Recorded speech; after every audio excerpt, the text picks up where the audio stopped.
Hello and welcome to Got Clutter, Get Organized, the conversation. I am so excited because I have Heike Yates and she's going to be here and we're going to be discussing ways that we can start thinking about being healthier and fit in the new year. Heike, thank you so much for joining. Yeah, and it's a pleasure to be here. It's so good to see you again. I just learned from you, you're not far away from me. We must connect in person. I know I'm always excited because you're a fellow podcaster, but you're also a midlife mindset coach. And I just wanted you to share like your journey on why you're focusing on that. Because I'm there right now. I'm that midlife, I don't even know what midlife is, but I know I'm there.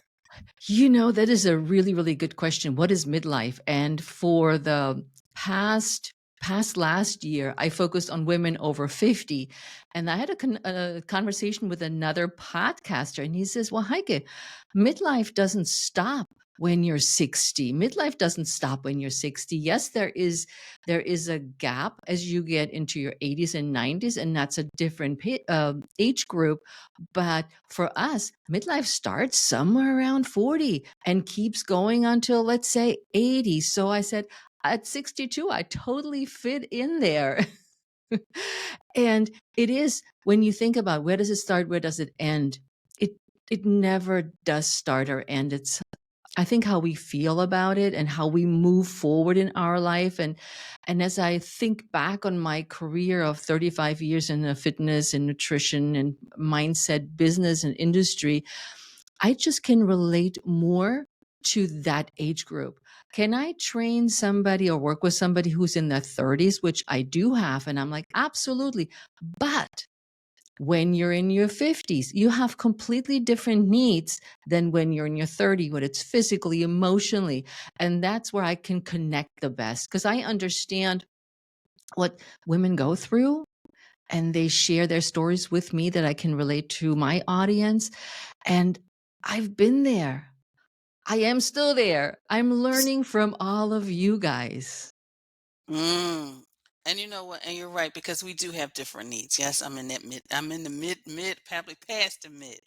But as we approach a new year, Heike, what are some of the things that maybe we need to leave behind in regards to fitness, health, and even maybe eating as well? Because those of you who do not follow her, you should follow her because she just covers it all. And I love seeing her zest for life, but also just her simple strategies that we can all implement. So, what should we just let go of? And I think number one is let go of preconceived notions, mm, of the shoulds. I should be eating this. I should look like this. These are the exercises I should be doing. And I think these preconceived notions that when we go to social media, we think, whoa, look at her body. Oh, wow, she's eating that or she's doing that.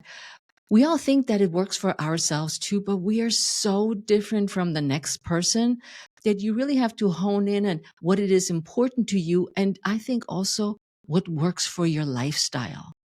I mm, used to be a bodybuilder, and I cannot imagine this lifestyle right now. I know what it takes to get massive, big muscles and eat morsels and train all the time and have no social life. This is not how I see myself. My body doesn't look as good as it did back in the days, but is that important anymore? No. I like what you said because as you were talking, one of the things like everybody does, you watch the videos like, okay, I need to get small weights, I need to do this, but I'm more consistent with the walking. I can put on my sneakers and whatever else I need, and I can just go and walk in my neighborhood and my community. I'm happy that I'm up to like 2 miles. Yep. Before I couldn't walk around the block. So you're right. You have to really look at what works for you as well. And you're right. What worked when I was in my 20s is definitely not going to work now because one of the things, people are surprised to hear is that I will take a nap if I know, Heike, if I'm going to do something late in the evening, like a speaking, webinars, etc., I'll take a nap in midday because that helps me with my energy. So I thank you. take a nap every day if I can. Hmm. I'm a big fan of napper. And also, I just wanted to mention one of the tips that you shared on a previous episode was about, like you said, you don't necessarily have to the should, the could. And I really began to enjoy eating specifically maybe those foods that maybe I shouldn't overindulge in. I got the small plate. I said, "Oh, there's the small plate. I'll just get a little bit. I'll enjoy this. I'm happy, and then I'll move on to something else." So I just wanted to share that with you, and Mhm. I appreciate that tip. So, what are some of the things that we can do to be healthier, to be fit as we move into the new year? Specifically for nutrition? Nutrition, With yes. nutrition. Let's start with that. Again, let go of these preconceived notions that you can or cannot eat things. And lately, I've come across quite a few programs that have you eat program designed foods. And to me, that's all wrong. Because we, in my opinion, we need to eat from all food groups, eat mindfully, and enjoy life. And, I'm a bit advocate for intermittent fasting, and it is not for everybody. I always say that it's not for everybody. It is a lifestyle, it's not a diet. But when we're looking at what we're eating, eat the planet, eat whole grains, eat least processed foods. Do I enjoy a really good chocolate chip cookie? Oh, yeah. But when you deprive yourself going forward, even thinking of the holidays now, don't eat the whole pie, but get little bits and pieces from the things that you really want, not just to make somebody happy by eating whatever they made for dessert, but just eat the things that you really curious about, that you like to try, and start with smaller portions. Throughout the holidays, everything is more loaded with sugars and fats and all the goodness that makes food good. So you will eat more calories. Your stomach will maybe not feel so great because of the additional substances that are in the foods. But if you measure yourself and if you give yourself some grace and say, you know what, it is the holidays. If I gain a couple of pounds, no big deal because I can always go back to my healthy habits that I have been working on all year long. I like that. I like that. As you, of course, thinking of saying that, I started thinking about, oh yeah, there's a sweet potato fluff that I have that my best friend makes, and I remember one time that we were in the kitchen and I looked and I said, oh my goodness, the pan is empty. Everybody ate, and she's like, don't worry, there's another pan Oh my on the God. stove. I was like, yes, yes, yes. But you're right because one of the things I've learned to do is I love chocolate and I love chocolate layer cake. But the past, I would bake an entire cake and then just have that entire cake. So now what I do is I'll go to certain places that are my favorites and I'll buy a slice. Once I eat it, I'm done. I'm happy. I'm satisfied that little need, that little craving. So what about like fitness in regards to the new year? What are maybe some of the things you would suggest that we incorporate? I love what you said that you've increased your walking distance and that fits really well into your lifestyle.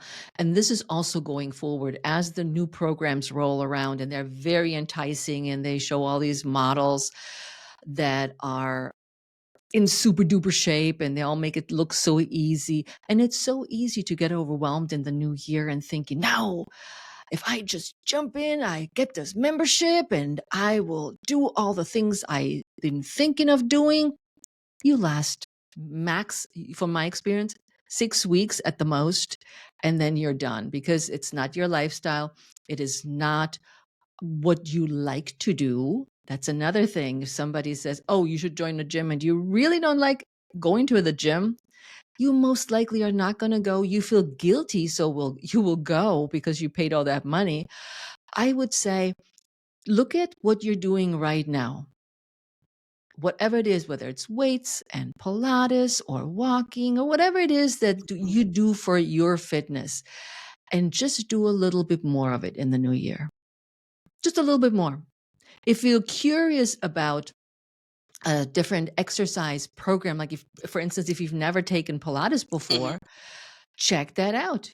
Take a girlfriend and go and take a Pilates class and see if that's something that floats your boat and that Hmm. excites you too. But one of the things that every woman know needs to really do is strength training and resistance training. Okay. So that would be sort of my go-to. Okay. Pilates includes strength Okay. as well. So it's Mhm. strength and flexibility in one. And I'm a huge I'm a huge fan of Pilates. I've been teaching for 20 years, and all of my clients, no matter what they come for, they all have to do Pilates because it's so easy on the body. It's Mm, easy on the joints, especially when we get through menopause. You can make it through a workout without jarring the joints or feeling crappy afterwards. You will feel energized. And that's what I think a workout should be. And if somebody listening says, "Oh, can you give me exactly what I should do?" No, yeah, no, because understand. I don't know you. I don't know Mhm, what you love doing. mhm, I don't know what your goals are.